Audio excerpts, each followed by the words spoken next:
Data কোৱা জিএসটিৰ ফুল form কি আৰু জিএসটি কোনখন ৰাজ্যত প্ৰথম ইমপ্লিমেন্ট কৰা হৈছিল জিএসটিৰ ফুল ফৰ্মটো হ'ল গুডছ এণ্ড সাৰ্ভিসেছ টেক্স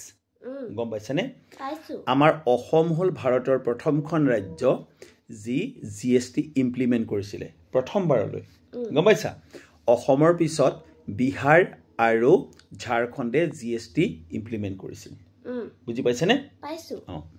তাৰ পিছত পৰ্যায়ক্ৰমে ভাৰতবৰ্ষৰ সকলো ৰাজ্যতে জিএসটি ব্যৱস্থাটো আৰম্ভ হয় এক্সেপ্ট জম্মু এণ্ড কাশ্মীৰ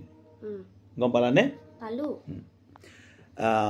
পৃথিৱীৰ কথা যদি তুমি চোৱা পৃথিৱীত প্ৰথম জিএসটিৰ ব্যৱস্থাটো অনা হৈছিল ফ্ৰান্সত গম পাইছানে আৰু ফ্ৰান্সৰ অনুকৰণতেই পৰৱৰ্তী সময়ত ভাৰতবৰ্ষয়ো জিএসটিৰ যি ব্যৱস্থা গুডছ এণ্ড সাৰ্ভিসেছ টেক্সৰ যি ব্যৱস্থা সেই ব্যৱস্থাটো আনিছিল So thank you very much. Please stay connected, keep watching our videos and don't forget to share, follow and subscribe.